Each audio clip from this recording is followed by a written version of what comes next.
No amount of lead exposure is safe for children, so in Santa Ana, the discovery of lead in the soil has prompted residents to become advocates for environmental justice. Alongside them are researchers from UCI who are helping to document the problem and identify solutions.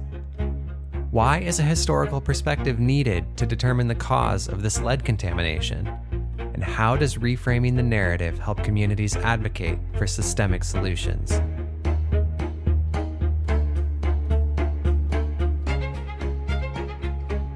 From the University of California, Irvine, I'm Aaron Orlowski, and you're listening to the UCI Podcast.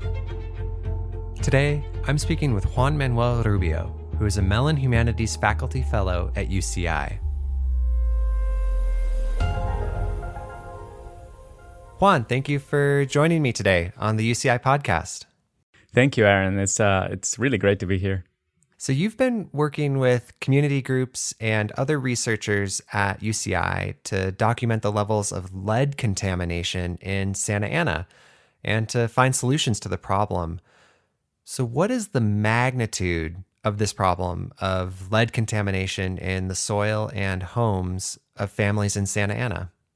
Okay, so to give you an idea, this study collected 1,500 samples across the city of Santa Ana, and nearly half of these samples surpassed 80 parts per million. And that is a good number to keep in mind because that is the standard that the California Office of Environmental Hazard Assessments has set as a very basic standard for considering, the amount of lead that can be safe, especially for children in the soil. Mm-hmm. We're talking about a large portion of the samples showing concerning levels of lead in the soil. And, the study also found very, very high values right around the city center, 2,600 parts per million. And that is roughly like 30 times the standard that I was talking about. It varies in terms of where these samples were located and where these values were found, right? These samples were taken, next to houses, next to public buildings, at parks, next to the roads, on people's yards.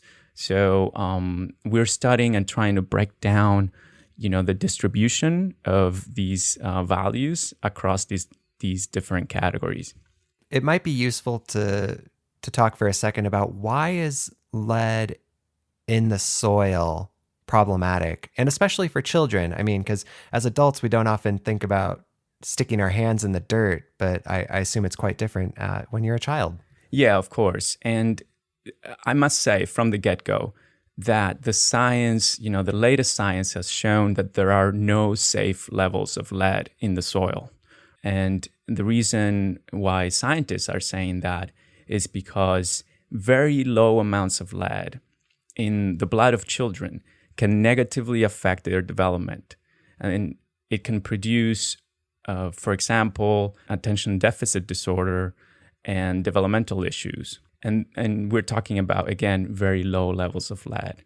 Of course, if that amount of lead goes up in children's systems, can cause physical symptoms of poisoning that, although they can be treated, the impact of chronic exposure is long-term and can affect, the lives of these kids as they grow up.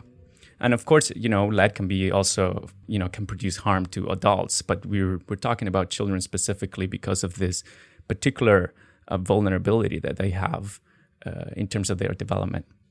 So how did you first become aware of this lead crisis in Santa Ana?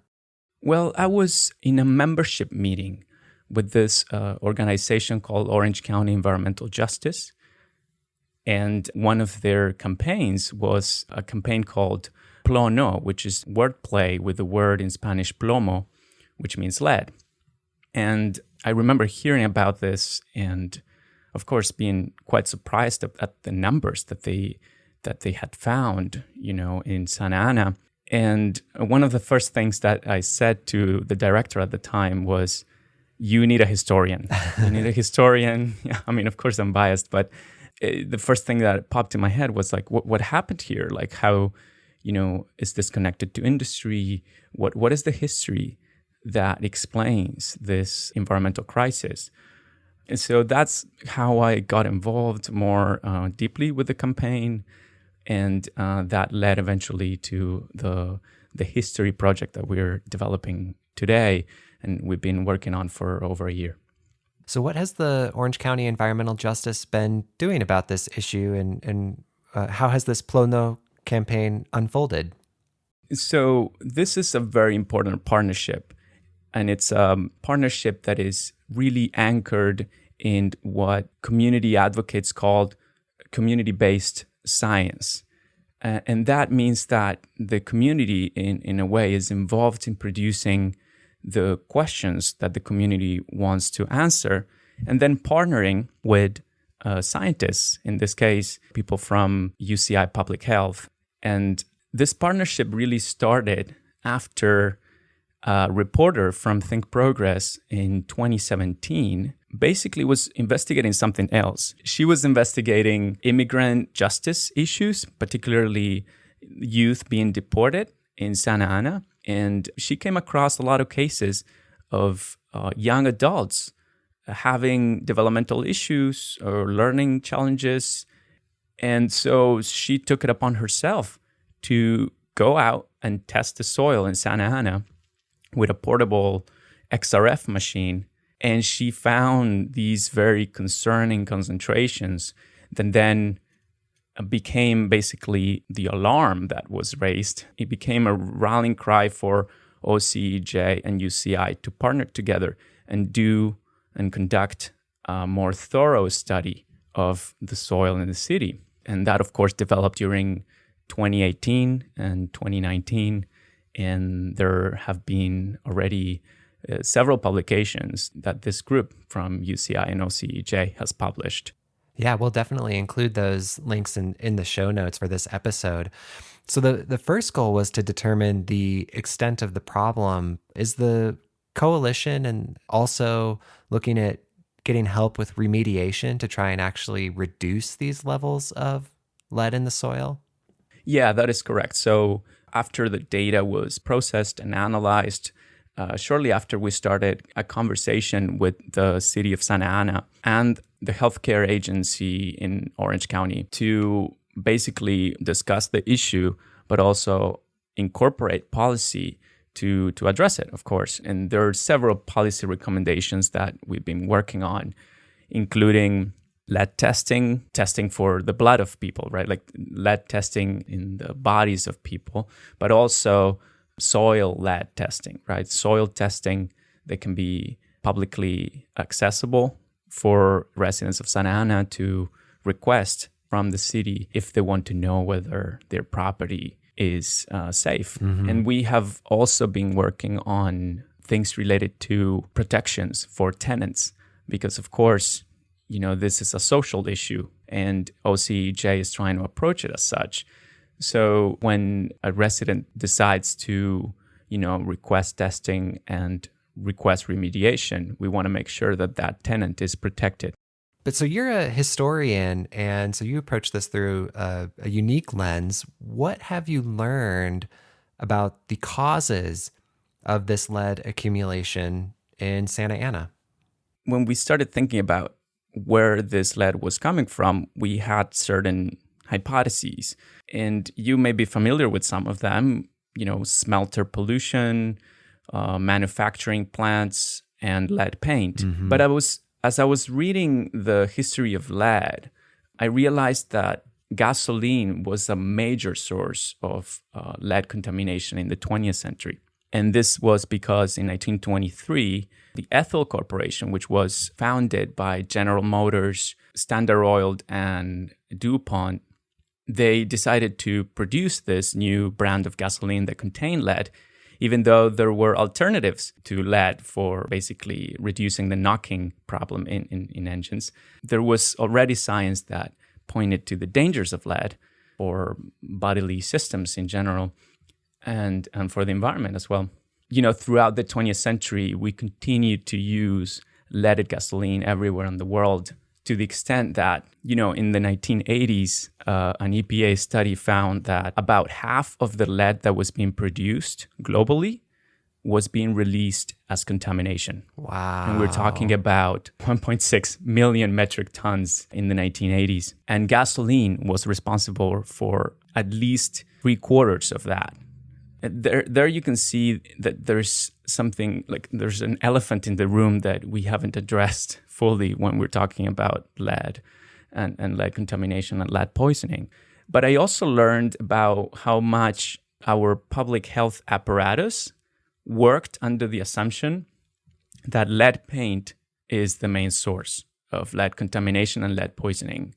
Leaded paint was gradually phased out after the 1940s, and gasoline was the major outlet for the lead industry after the 1940s. There's only, a few studies that have really addressed gasoline as a major source of environmental lead. So basically, we wanted to interrogate the case of Santa Ana as an environmental crisis, not so much as, a collection of individual homes that had a lead paint issue potentially. So if one of the huge sources of lead in the environment is gasoline and the burning of that gasoline in cars, did you guess or hypothesize that potentially there would be more lead near roads and freeways? Yeah, correct. So we wanted to test the hypothesis that car emissions throughout the 20th century were responsible for depositing lead on the soil. So we looked at old maps of Santa Ana and old photographs, and we digitized them. We basically uploaded them to a GIS software, that allows us to geolocate those old maps and basically put them as a background to the data that we had about soil lead. And then we created layers to draw up like the different roads across time. And then we measured that, we analyzed that against the soil lead data. We did find, for example, that old roads are better predictors of soil lead concentrations than current roads or traffic volume data from today by a lot. That means that there's something about the history of the city that is pointing to the older parts of town and specifically roads of being related to the soil lead concentrations that we see today. The downtown area was very much a point through which many cars went through in the 1940s and 1950s and 60s. Actually, if you look at old road maps suggesting what are the main routes to take across California, you see that the way in which people would get from LA to San Diego would be through Santa Ana. This is because, this was prior to the 1960s. There was no Route 5 and there was no PCH, no Route 1. So you would go through Fullerton, La Habra, Santa Ana, and then go down to Oceanside and down to San Diego. That means that potentially many cars went through downtown Santa Ana. However, though, old Santa Ana is also where old buildings were and are still today. So what we're trying to parse out is what is the difference? What is contributing to soil lead? Is it car emissions in the past, or is it old buildings that potentially had lead paint? So this is the type of perspective that a historian can bring to a project that might normally be considered a public health project or a environmental science project, but having the historical perspective can really allow you to figure these types of things out and get into more detail about the cause of a problem. Yeah, absolutely. It allowed us to not only generate data, but also an understanding of the processes that can explain how this crisis was produced. So you're also producing an audio documentary. So why did you decide to produce this audio documentary about lead in Santa Ana? I think we needed a mechanism for telling that story, a story that is about how lead was released to the environment and how we managed to keep releasing it, even after we knew that it was a toxic substance. I build on the work of historians who have shown that the lead industry actually played a major role in not only extracting and commercializing lead, but also promoting these products and hindering the science about lead that was showing that lead was toxic and a danger to public health. I also point to the flaws of past and present public health institutions who have mostly addressed the issue as an individual problem as opposed to an environmental or social issue. For example, some of the current and past efforts for preventing lead really focus on educating the public about where you could find lead in your home, right? And they typically point at leaded paint chips, but also spices from India that may contain lead, or Mexican candy, or pottery. And they put a lot of the burden on parents to watch out for these objects and basically protect their kids in this kind of individualized fashion. And also the mechanisms of intervention after lead was found in a child are very much individualized. They're focused on monitoring the individual case of lead poisoning that was found and reported, and then addressing potential sources after the fact. But they're not trying to understand where the lead is in the environment and how we can get rid of it so that no kids get poisoned in the first place. So I guess the broader argument that I'm trying to make in this podcast is that the reasons why we have lead in the soil in our cities connects to the history of global capitalism. And it's also an environmental justice issue because there are systems of discrimination and systems of neglect and abandonment that have made this crisis substantially worse for communities of color and poor folks. You're kind of looking at this global issue through the lens of Santa Ana and zooming out to see how everything interconnects beyond just one city in Southern California. This crisis in Santa Ana, we're trying to understand it. But if we're right about some of the things that can explain lead in our environment, in our cities, and even small cities as Santa Ana, that means that this is a more widespread problem. And we're also looking at a manufactured crisis, if you will, because this was preventable. It was manufactured quite literally in the sense that the history of industry has a lot to do with how lead got there and how it was not addressed as an issue 100 years ago. It could have been 100 years ago that we prevented this crisis. And as you mentioned earlier, this idea of putting the burden on the individual to prevent contamination in their household, that kind of absolves the bigger players that have caused a real systemic issue. And if it's a systemic issue, then we need a societal solution, not just to, watch out for the types of spices that you're bringing into your home. That is correct. And that is how we're trying to reframe the conversation. That is what we keep bringing up in our conversation with the city and the county. I think we are making progress, and we are, in a way, also helping OCEJ organize, because by restructuring the narrative, you get a more powerful political solution, right? One of the goals that I have for this podcast is that hopefully is of some use for organizations like OCEJ, which want to use historical material in their organizing efforts, in their organizing schools and workshops, so that they can frame this issue as an environmental crisis, again, that was manufactured and that it connects directly with histories of environmental racism and injustice.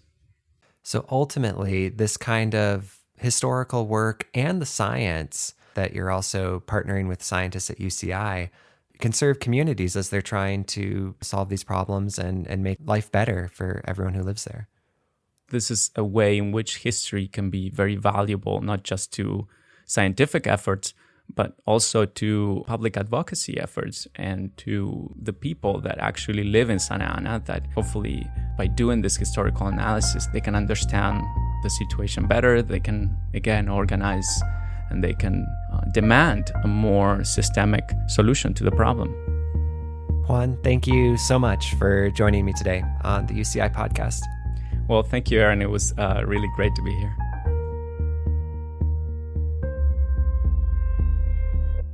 The UCI Podcast is a production of Strategic Communications and Public Affairs at the University of California, Irvine. Please subscribe to the UCI Podcast wherever you listen. Wherever you listen. Wherever you listen.